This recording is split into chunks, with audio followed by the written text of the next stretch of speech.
بسم الله الرحمن الرحيم تبارك الذي بيده الملك وهو على كل شيء قدير الذي خلق الموت والحياة ليبلوكم أيكم أحسن عملا وهو العزيز الغفور. لیکن ہوا کیا؟ ہوا یہ کہ مجھے میرے نفس نے، شیطان نے پٹی پڑھائی. وہ پٹی کیا پڑھائی؟ کہ حضور تو 30,000 کے لشکر کے ساتھ چلیں گے تو لشکر تو سلولی موو کرے گا نا. تمہارے پاس بڑی تکڑی، بڑی توانا صحت مند اونٹنی ہے، تم ذرا 2 دن بعد چلنا تیزی کے ساتھ اور حضور سے مل جانا. بس یہ تاخیر کارواں. تو انہیں خیال آیا کہ ابھی 2 دن گھر کی ٹھنڈی چھاؤں ہے، میں یہاں پہ جو آرام ہے وہ کر لوں. مجھے جگر کا شعر یاد آیا ہے کہ تپتی راہیں مجھ کو پکاریں، دامن پکڑے چھاؤں گھنیری. ایک طرف فرض کی پکار ہے، اس میں تو ظاہر بات ہے کہ وہ تپتی راہیں ہیں. لا تنفروا فی الحر سنا چکا ہوں آیت. یہاں گھر میں، نخلستان میں، کھجوروں کی چھاؤں میں، اہل و عیال میں یہ ٹھنڈی چھاؤں جو ہے یہ پکڑ رہی ہے. بھائی 2 دن ٹھہر کے چلے جانا، ٹھیک ہے، کوئی نیت میں خرابی نہیں ہے نا. اس کے بعد پھر جب ابھی 2 دن اور ٹھہر جاؤ، یہ تو بڑا لمبا سفر ہے، ذرا تیز اور دوڑ لینا. تو فرماتے ہیں کہ حضور میں اسی طریقے سے تاخیر و تعویق میں پڑا رہا، یہاں تک کہ ایک روز اچانک مجھ پر یہ چیز منکشف ہوئی کہ اب تو میں چاہے کتنا بھی تیز چل لوں میں آپ سے نہیں مل سکتا. میرے اعصاب ڈھیلے ہو گئے، اس طرح میں محروم رہ گیا. حضور نے بائیکاٹ کا حکم دیا صحابہ کو. 3 صحابہ تھے ایسے، 2 اور تھے جنہوں نے اسی طریقے سے اعتراف کیا. حضور نے حکم دے دیا کوئی ان سے گفتگو نہ کرے. سوشل بائیکاٹ بڑی سخت سزا تھی جو دی گئی ہے، اس کی بڑی تفاصیل ہیں. اللہ تعالیٰ شوق دے تو وہ حدیث پوری پڑھیے. میں نے تو 2 جمعوں میں ایک مرتبہ صرف اس ایک حدیث کو بیان کیا تھا. شاید کہیں کیسٹس ہوں میرے ہاں، ہمارے نمبر کوئی مجھے یاد نہیں ہے، لیکن یہ بڑی عجیب حدیث ہے. لیکن اس میں جو اصل سبق ہے وہ کیا ہے؟ اس طریقے سے شیطان لے تو لال، تاخیر، تعویق، ابھی کیا جلدی ہے، ذرا اس کام سے فارغ ہو لو، ذرا پھر تلافی کر لینا، ذرا زیادہ زور سے کام کر لینا. یہ وہ چیز ہے کہ جو وہ تو خیر صحابی تھے، بچ گئے. اگر وہاں جھوٹی قسم بھی کھا دیتے تو گئے تھے. یہ تو اتنا ہی ہے نا، مردی و نامردی قدم فاصلہ دارت. اس میں تو یہی ہے کہ ذرا ایک جھوٹی قسم کھا دیتے، جھوٹے بہانہ بنا دیتے تو اب ضعف ایمان نہ رہتا، وہ نفاق کی سند شروع ہو جاتی. وہ اللہ تعالیٰ نے ان کو بچایا. لیکن یہ کہ ہم کیسے بچیں گے اگر ہم نے یہ روش اختیار کی؟ لہذا 3 کام. دوام ذکر نمبر 1، اس کی میں شرح کر چکا ہوں. 4 اذکار یاد کر لیجئے گا ان کو، ورنہ کیا فائدہ. نمبر 2، انفاق فی سبیل اللہ، نفاق کا علاج انفاق سے. نمبر 3، یہ عادت اپنے اندر پیدا کیجئے شعوری طور پر کہ جب ایک حقیقت واضح ہو جائے فوراً اعتراف کہ ہاں بھائی بات ٹھیک کہی آپ نے. جب ایک فرض کا احساس ہو جائے فوراً اس کی ادائیگی کے لیے آغاز. تاخیر و تعویق ہے کہ جس سے پھر نفاق کو موقع ملتا ہے. اللہ تعالیٰ مجھے اور آپ کو حقیقی ایمان عطا فرمائے اور نفاق سے بچائے رکھے. اب آئیے حقیقت و اقسام شرک پر. دیکھیے، ہر شخص یہ جانتا ہے کہ اسلام دین توحید ہے. ایک لفظ میں اگر کہیں گے تو اسلام کا سب سے بڑا وصف، سب سے بڑی علامت توحید. وہ جو اقبال نے کہا کہ توحید کی امانت سینوں میں ہے ہمارے، آسان نہیں مٹانا نام و نشاں ہمارا. تو توحید ہے. توحید کی ضد ہے شرک. ٹھیک، اس سے میں ایک نتیجہ نکالتا ہوں. کوئی مسلمان جان بوجھ کر مشرک نہیں ہو سکتا. یہ میرا نتیجہ ہے. جان بوجھ کر مشرک نہیں ہو سکتا.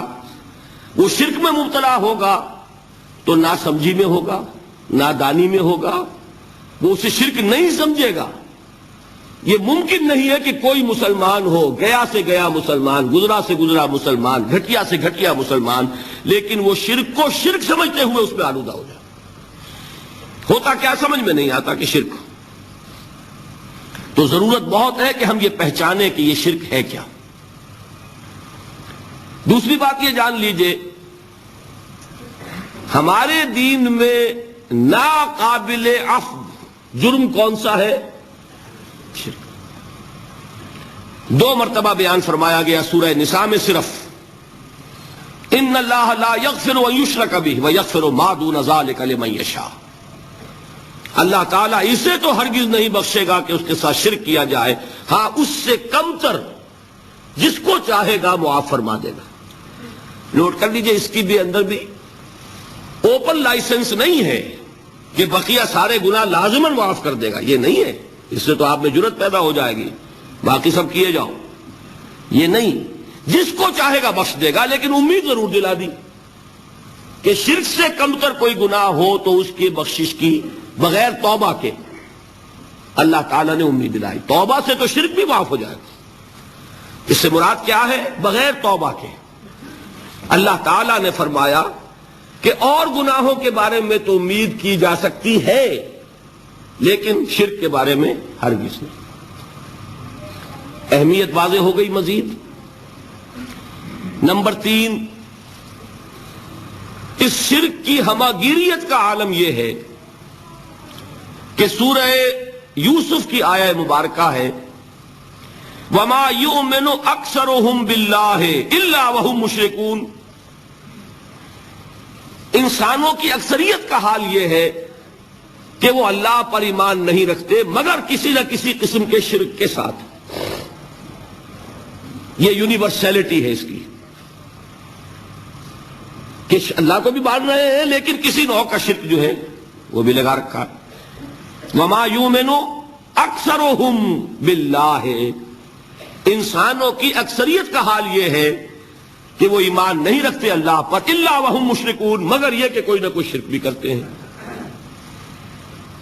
چوتھی بات یہ سمجھیے کہ شرک ہر دور میں بھیس بدل کر آتا ہے. یہ ضروری نہیں ہے کہ شرک کی جو قسمیں آج سے 200 برس پہلے تھیں صرف وہی آج بھی رہے. ہو سکتا ہے کہ بالکل نئی شکلیں اس شرک نے اختیار کر لی. اس سے کیا نتیجہ نکلا کہ اگر اجتہادی بصیرت نہیں ہوگی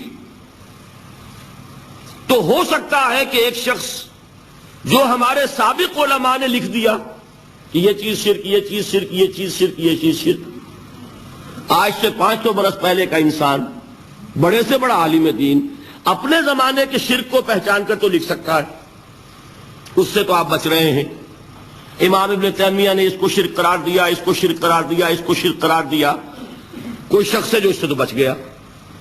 امام صاحب کی دی ہوئی بصیرت سے اس نے ان جو اقسام ہے شرک کی ان کو پہچان لیا، لیکن یہ عین ممکن ہے کہ آج کے شرک کو وہ نہ پہچان رہا ہو. اپنی جگہ وہ سمجھ رہا ہو اپنے آپ کو بہت بڑا موحد، جبکہ اس دور کا جو شرک ہے اس میں ملوث ہو. اس کو میں نے کہا ہے کہ اس شرک کے بارے میں بڑی اجتہادی بصیرت کی ضرورت ہے. فارسی کا ایک شعر ہے، بڑا پیارا شعر ہے، بہر رنگے کے خواہی جامہ می پوش، من انداز قدت رامی شناسم. اپنے محبوب سے کہہ رہا ہے شاعر کہ تم جس طرح کا چاہو لبادہ اوڑھ لو، میں تمہیں تمہارے قد سے پہچان لوں گا.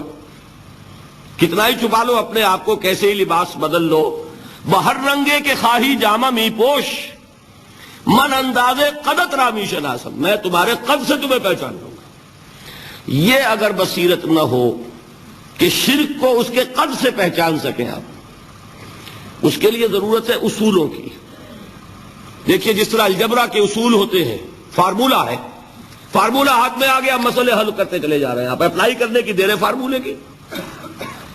اگر آپ نے صرف گنتی کر کے کسی زمانے کے شرک وہ تو سمجھ لیے، لیکن وہ بصیرت باطنی حاصل نہیں ہوئی، اجتہادی بصیرت، وہ اصول ہاتھ میں نہیں آئے کہ جس سے آپ پہچان سکیں، تو ہو سکتا ہے کہ اس دور کے شرک کو آپ نہ پہچان سکیں۔